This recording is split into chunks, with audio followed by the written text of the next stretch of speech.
Okay, hi guys. Our group did our presentation over biomass renewable energy as a source, and my name is Ella Fashing. My name is Naya Booker. My name's Ethan Harper. I'm Angel Ramirez, and Dre was a part of our group, but he was unfortunately not able to make it. So we're just gonna read over his slides for him, and yeah, just cover it.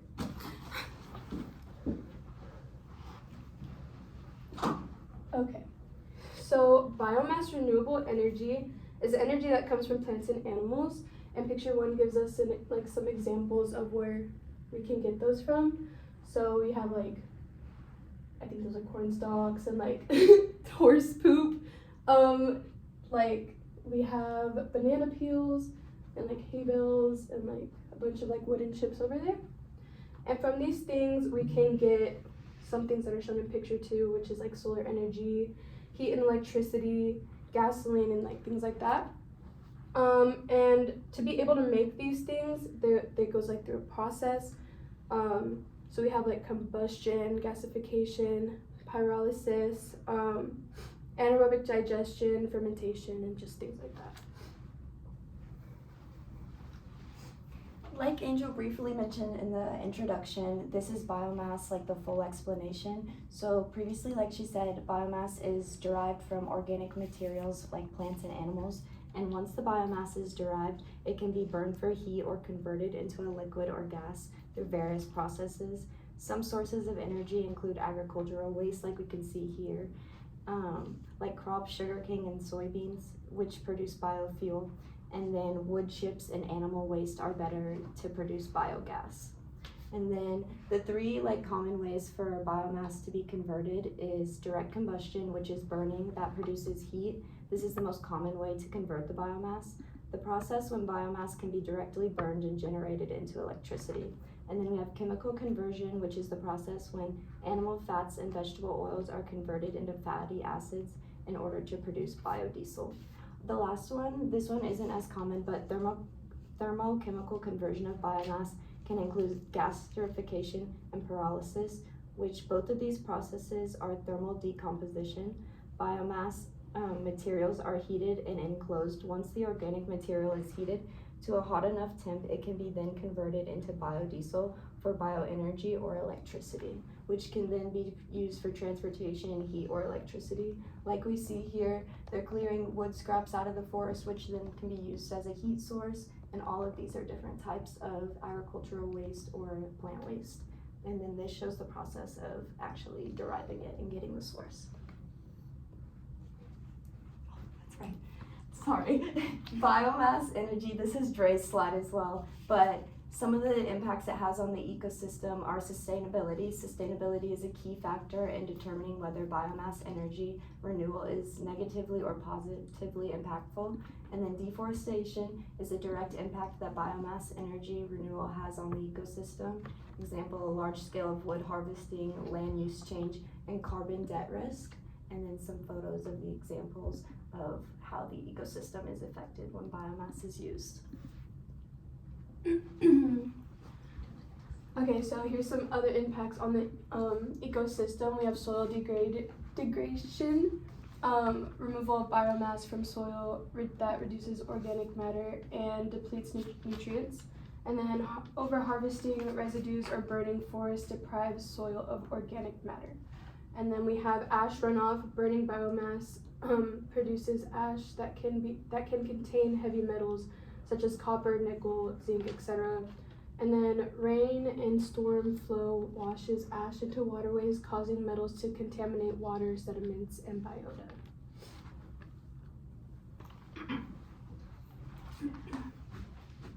This is another slide on the impacts of the ecosystem. Habitat disruption, implementing a new CRM system to improve customer data.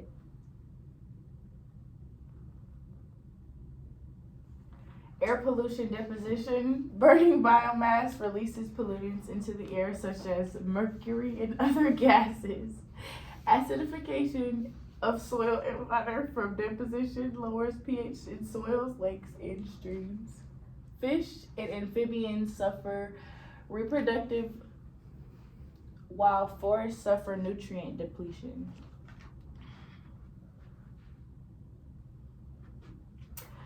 Another slide on impacts in the ecosystem, carbon neutral potential. Biomass energy produces CO2, but in the same amount that the plants absorb. Potential to slow global warming, and it reduces negative impacts. Examples, species migration, coral bleaching, and sea levels rising. Another one is restoration potential. Some bioenergy projects, example, agroforestry, grassland biomass harvest, can enhance soil quality, sequester carbon, and improve biodiversity.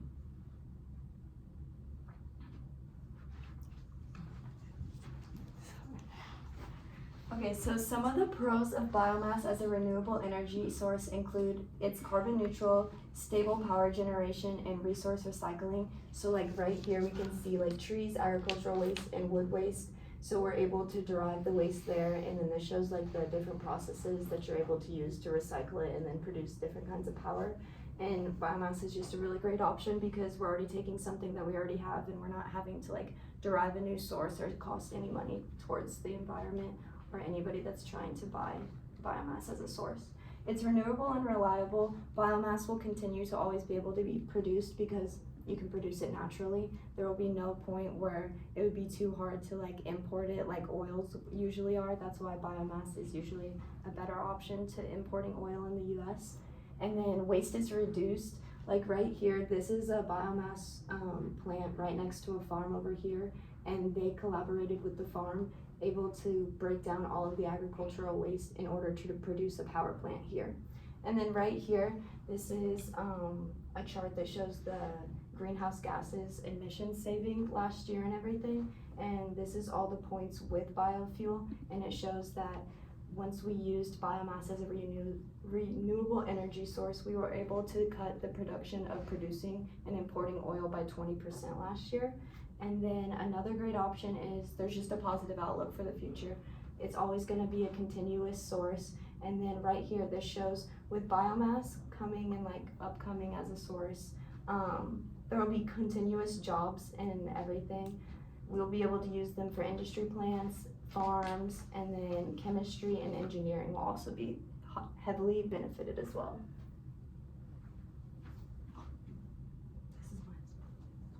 Sorry. And then some of the economic positives to follow up with the pros is it creates a new opportunity to cut back on the US oil importation costs. Like I said in the last slide, once we use biomass, we're able to produce that naturally. We're able to produce that in the US. There's no extra implication cost of trying to get that imported here from another country. And then a positive substitution to petroleum-based fuel. Petroleum is really bad sometimes for the environment, and it can cause a lot of waste negatively for plants and animals. So being able to cut back on that would provide a cleaner environment. And then biofuel and bioproducts are creating new job opportunities. Like I mentioned in the last slide, farmers have better opportunities. They're able to collaborate with these generation plants in order to mutually benefit as well. And then it just creates a job source, like people that go and collect these waste, people that are cleaning up the environment. And then all of these photos show like the carbon impact and everything. Like our greenhouse gas emissions have gone down continuously since discovering biomass as an energy. And then down here it just shows all the way that it's better and a healthier alternative to mass-produced oils that are already being used. Alright, so while there is a lot of benefits to biomass as a renewable source and being better for the environment in general, there is some negatives that have caused it not to go mainstream for the US and other first world countries. One of the main things is transportation of the sources of biomass. They're usually concentrated in one area, and it costs a lot of money to transport them by car or plane or whatever it is. So then these pictures are all just resources, residues of water, wood, tree branches, whatever biomass sources people want to use. And another con of it is the space and cost.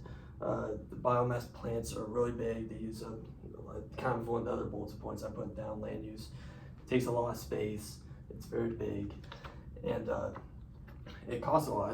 It's not great economically, not a great economically viable thing to do, and yeah, and also getting doing biomass is not great for the environment in terms of like what I think it was Ella saying earlier in the intro. It's not great for the soil. It's not great environmentally that way. And here's just one of the questions for our slides was just cons of renewable sources in general. One of them, the main thing being it's not abundantly available. Biomass does kind of better than the other sources at this, but it's not rarely available like at all times in the year. It's not like something we could just dig and transport like oil.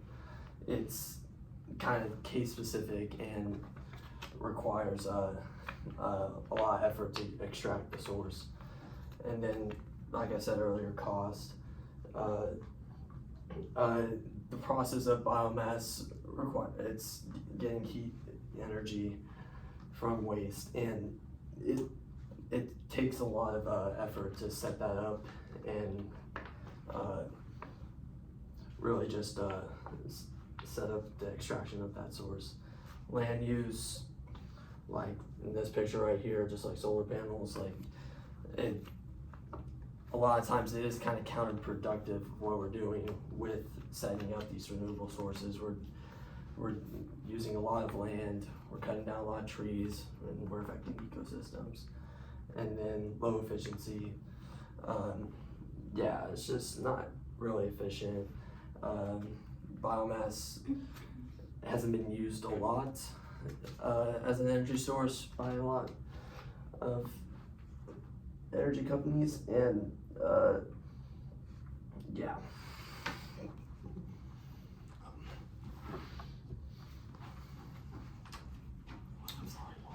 So, fossil fuels are like the complete opposite of biomass. They're hydrocarbons formed under the Earth's surface, and the three main types that we use are oil, coal, and natural gas.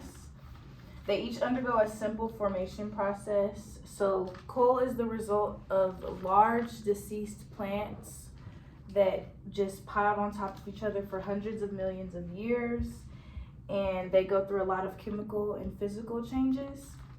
These plants were pretty much pressed together at high temperatures and over time forced oxygen to remove itself from the decaying layers, which leaves us with coal.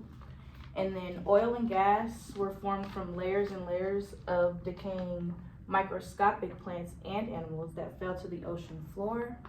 Animals and plants decay in the absence of oxygen due to the lack of tidal movement, so like in lakes or like small seas. And the pressure and the heat added to the layers causes oil and gas deposits to form, which then we suck them out through pipelines. The type of fossil fuels produced is dependent on many factors, such as how long the organic matter was buried and under what pressure and high temperatures, or what mixtures of organic matter were present. We use fossil fuels for the energy they produce when you use heat or you refine them.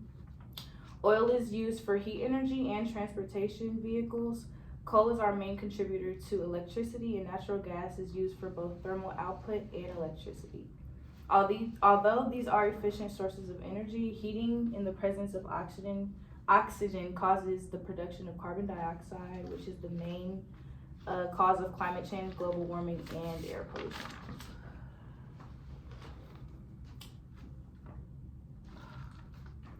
One way we use fossil fuels is directly. Natural gases assist us with our furnaces and hot water heaters, producing heat for our homes. They're also used for cooking surfaces and transportation. Another way we use fossil fuels is through power plants, which use combustion to retrieve heat energy so that it can be used in an electric generator.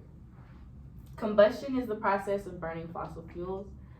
So what happens is 10,000 tons of coal is burned, which breaks the bonds between the hydrocarbons, And these bonds are like stored energy, so when you break them, the energy is released, and it produces heat, which then clashes with water, creating steam that turns the turbine within the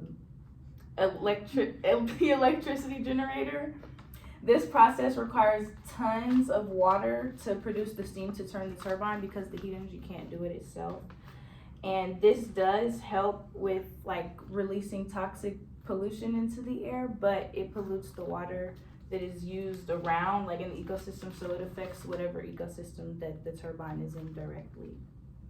Coal ash is also produced as a byproduct, which has high amounts of lead and arsenic, which is not good for our water. It causes a lot of health issues in humans. We also use combustion in our modern day mobile vehicles, which is why we're allowed to use fuel directly into our motors. An alternative to using coal would be natural gas power plants, which they produce fewer toxic pollutants and have higher thermal efficiency, but they generate greenhouse gases as byproducts. One more way we use fossil fuels to convert into energy is fuel cells.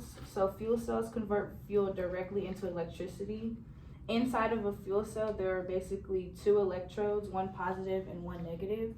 And at the negative site, hydrogen splits into protons and electrons. The electrons go on an outer circuit, creating a wave of electricity, and then the protons transfer over to the positive side, which then they are recombined with oxygen, and it creates heat and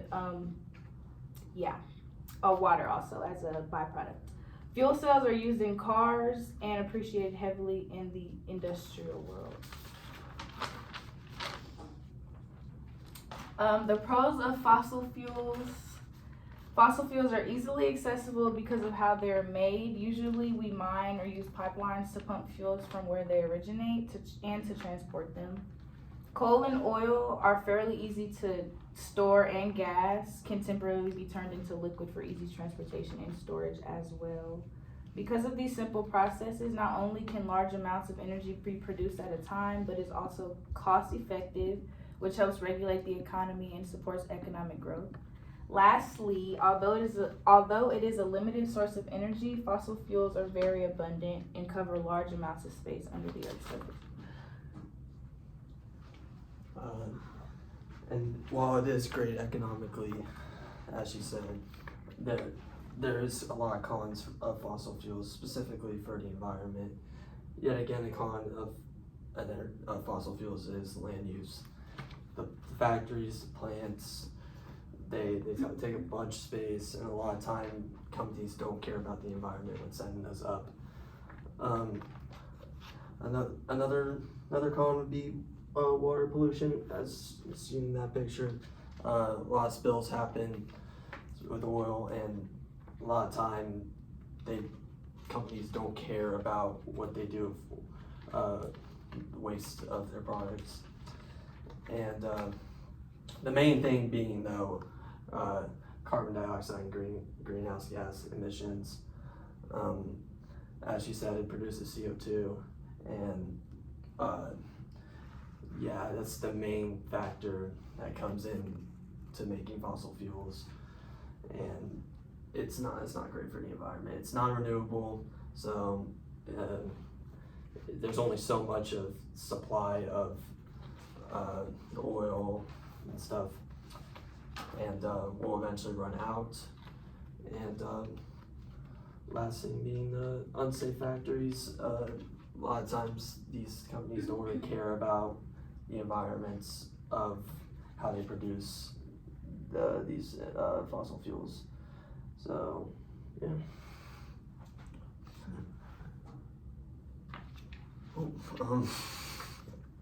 And then here's just comparing the withdrawals of both economically. As we've said, hinted through the entire presentation, economically it's more viable to use fossil fuels as a source. It's more cost efficient, and and it's not really, biomass and other renewable sources are kind of a burden, but in the future it might be more economically viable because we are going to run out of fossil fuels. And then comparing both environmentally and and the safety of it. They both take up land, they both hurt the environment in some ways. They're both not perfect. But obviously fossil fuels are way worse for the environment just simply because what it's putting into the air and due to pollution and CO2 and greenhouse gas emissions. And also the amount of waste that is produced through making fossil fuels is way worse and causes way worse things to the environment. While biomass and other renewable sources aren't perfect, it's generally a safer operation to run those plants and pose a better effect to the environment.